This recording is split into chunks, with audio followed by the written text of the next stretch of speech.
Hello, I'm Joshua Gordon. This is SCI TV. I'm joined today by my esteemed colleague, Dr. Ken Pendleton. Ken, how are you today? I am doing well, Josh. Thanks for inviting me to participate in this discussion.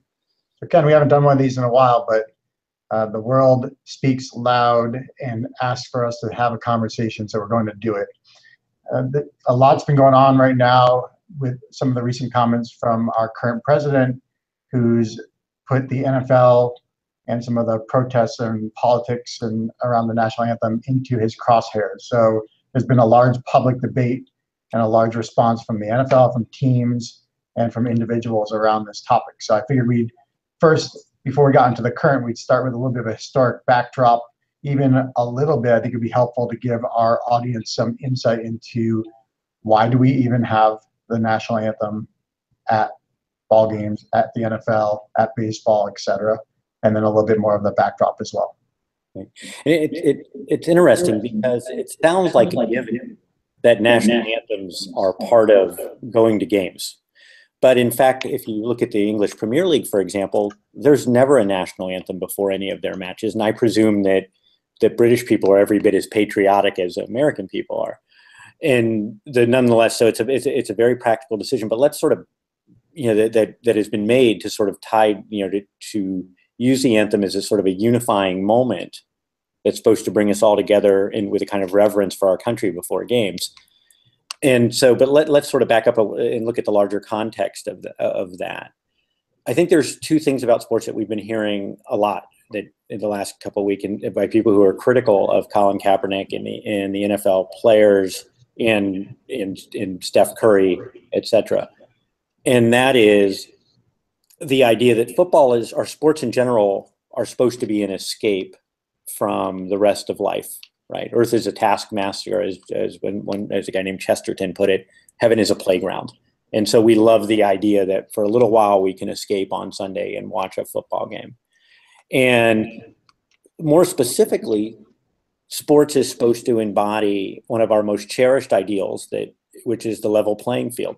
And in the post-Jackie Robinson world, there's a strong belief that sports is maybe the most meritocratic institution we have in the country, and therefore it makes it very hard for people to understand why someone would protest something we think should be exempt from protest, but especially when it embodies this very cherished ideal. And the fact that it does is probably best evidenced by the fact that all sorts of people who come from poor backgrounds are able to become multimillionaires by actually playing what is a game, right?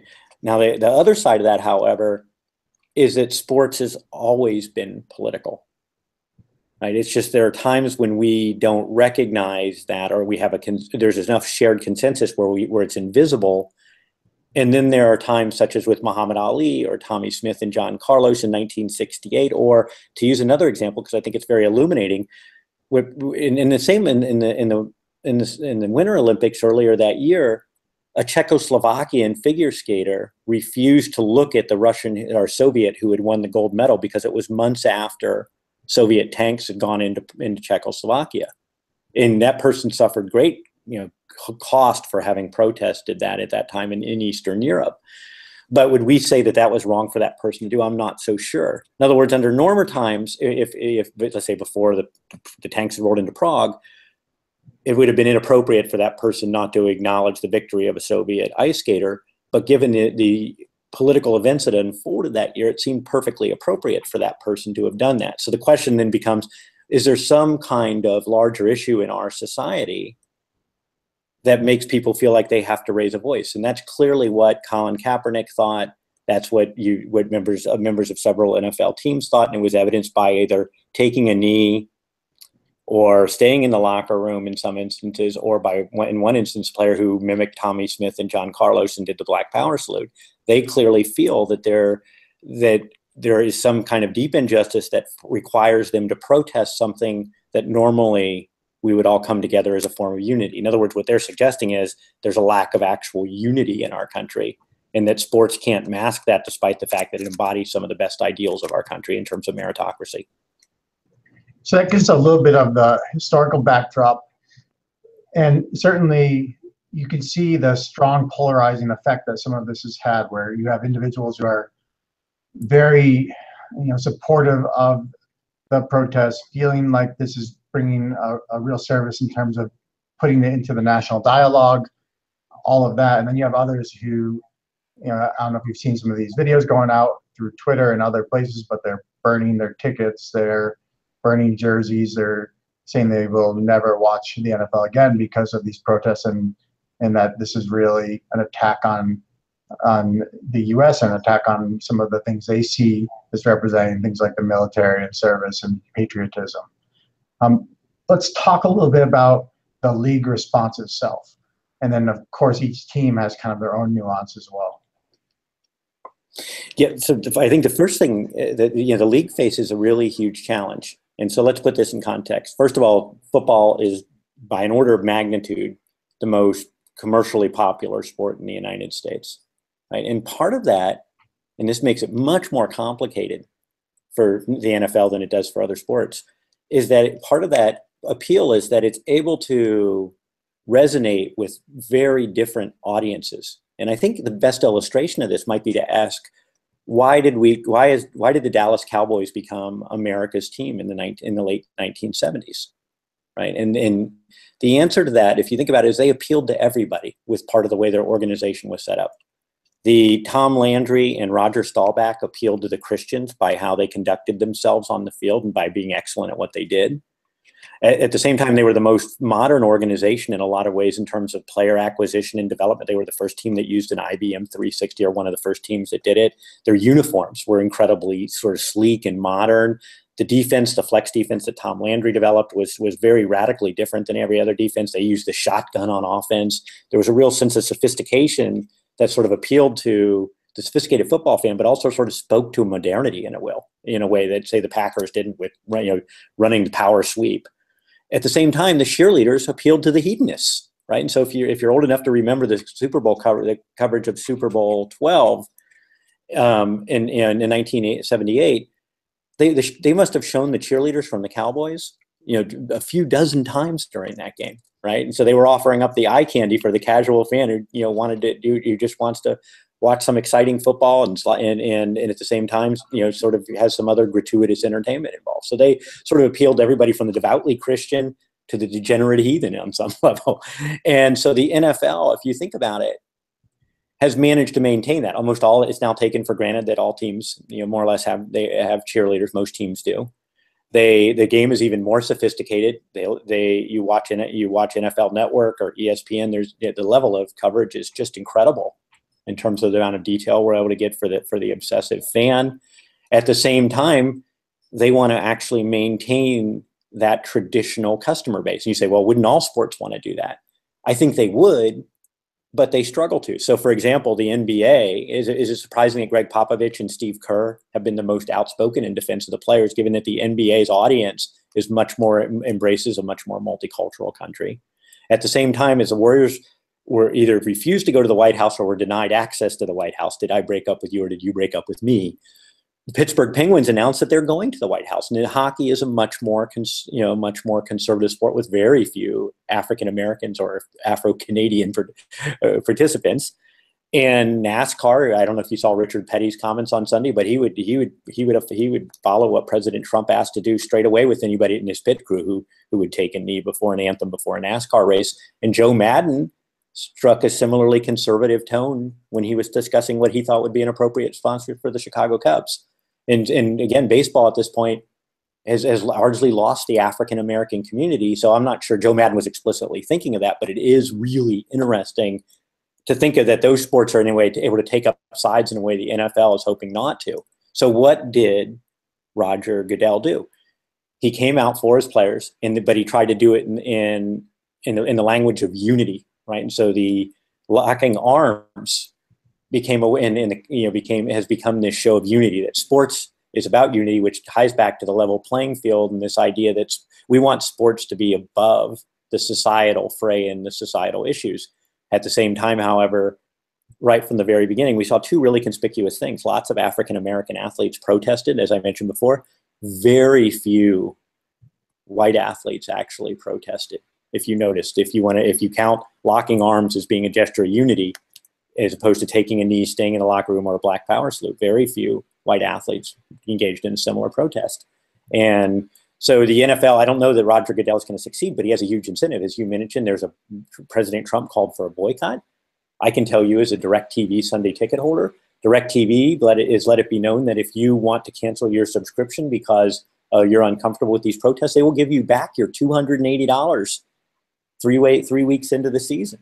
So they're obviously incredibly sensitive to all this. And the question the NFL, what the NFL is hoping is people love their football too much because it does offer all these narratives, and that after the initial, the initial outcry, people are going to want to go back to watching football on Sunday. And so they're hoping that people will re-embrace all these different ways of looking at the game after this crisis pass.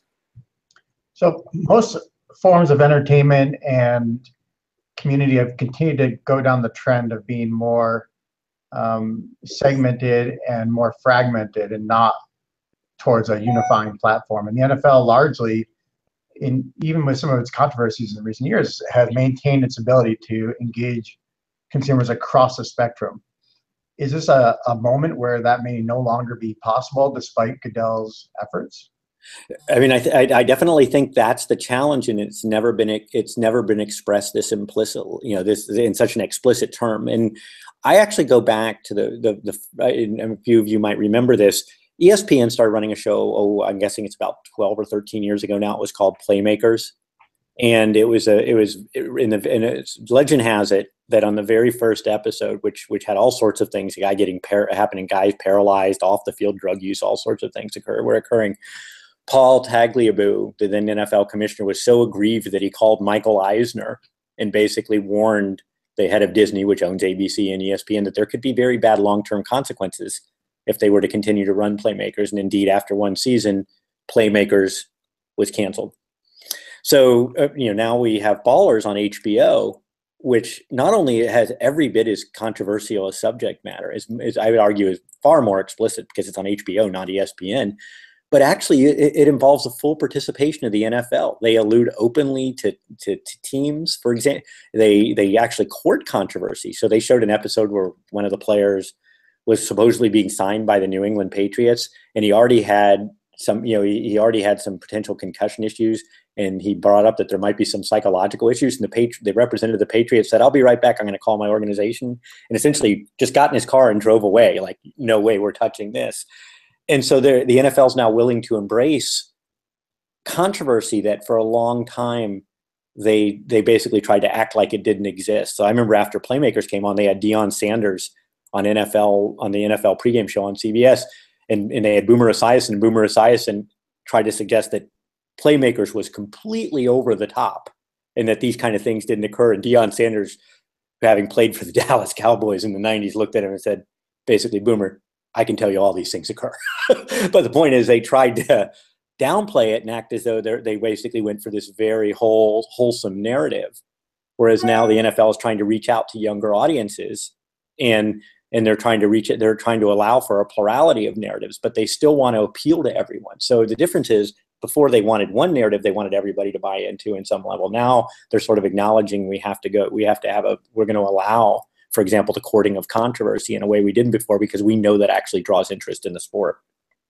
So I wonder kind of some of the answer lies at the team level, where maybe the league continues to have to wrestle with its part of trying to be everything to everyone. Maybe even the shield becomes a secondary part of the marketing focus if, in fact, the teams have the autonomy to be a bit more responsive. And you have to wonder if some of the geographical associations with different teams, so a Seattle, a New England, a San Francisco, maybe they have a different response politically than some of the Southern Belt teams and things like that. What are your thoughts on that? I mean, I don't see what real choice they have at this point. I mean, I think the divisions in this country at this time are so explicit that I think to try to downplay them is only going to get you so far. So all for the gesture of unity. right? That, I think that if I was the NFL, I'd be trying to promote that at every turn it possibly can, and trying to hold up the NFL in particular, and sports as general, as that heavenly playground of meritocracy and fairness. I think it's a see how far that gets you, but I think that the larger problems surrounding, our disagreements about, in our society are unavoidable. And I think the way fans react in Nashville or Houston is likely to be very different than the way fans react in as you mentioned, Seattle, San Francisco, or New England. And so I think they're going to have to, I think they probably really do have to allow teams to have a certain amount of autonomy in how they handle this, and trust the judgment. So it's so interesting that on Monday, Dallas came out with yet another response, with Jerry Jones taking a knee, but before the anthem was played. So he was clearly trying to strike a balance between being with his players on the one hand, which is what Donald Trump basically is accusing the NFL of appeasing, and on the other, then saying, but we're all going to get up and lock arms during the national anthem as a show of unity. And so it's from I got to say, as a social and political philosopher, it's really interesting.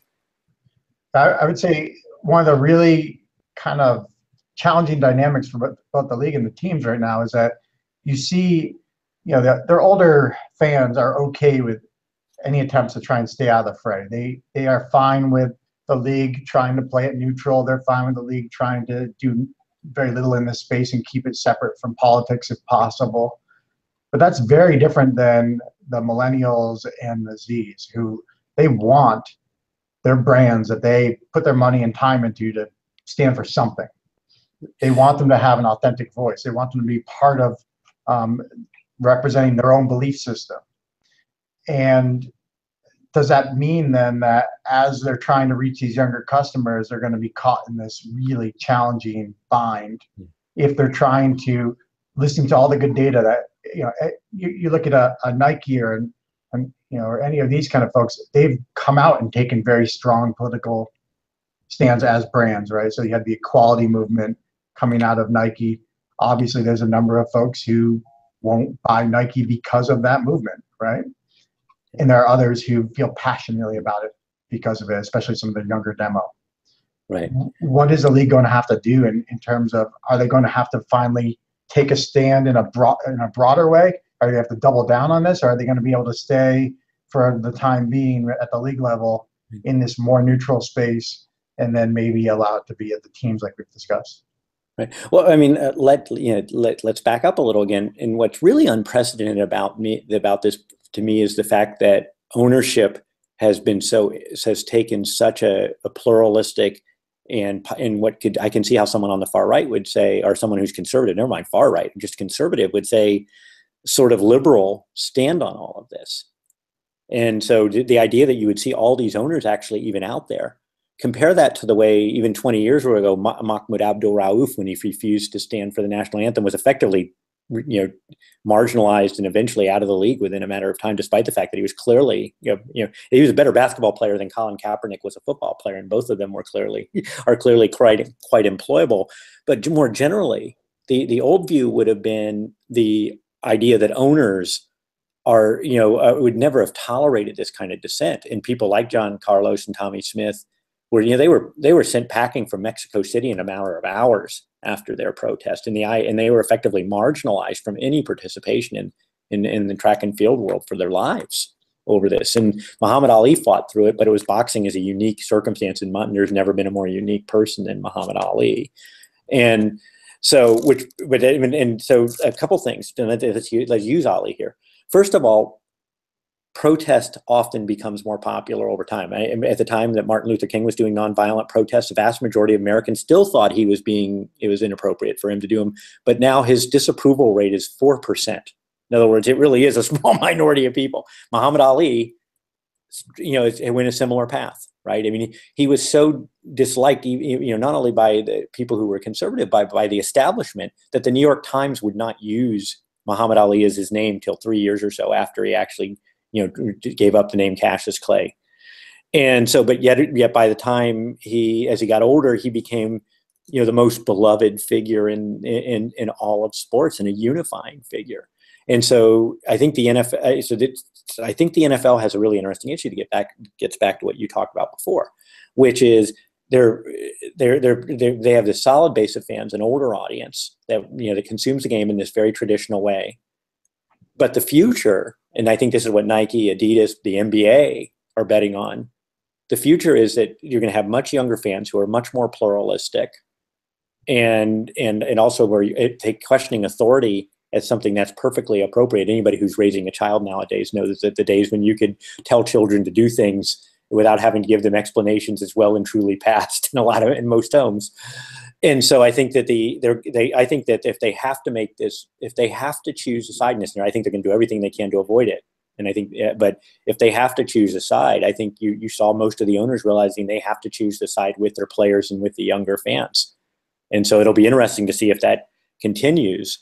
But I do think that that's what's at stake. And I'll just real quickly add, if you want to understand the larger issues in this, in the debate we're talking about with how the NFL, the NFL, and also what Donald Trump's presidency represents more generally, I might take a step back and read a book called Moral Politics by George Lakoff, where he essentially argues if you really want to understand the differences between conservatives and liberals, conservatives believe in a strict parenting model, and liberals believe in a nurturant parenting model. A strict parenting model says when you respect authority to the point where you almost never question it. And so by that logic, the very idea of making any gesture other than putting your hand over a heart during the national anthem is disrespectful, regardless of how legitimate your grievance might be. It's just inappropriate to express yourselves in an disrespectful way towards authority, your parents, your government, etc. On the other hand, the nurturant parenting model suggests that you should always have a sort of, you want to encourage critical dialogue and critical questioning. And that's essentially, in that by that logic, you say patriotism without critical questioning when you think an ideal is being violated is in of itself a betrayal of patriotism, right? And indeed, you know, and so you have this really deep sort of psychological subtext to all of this that I think is being played out here.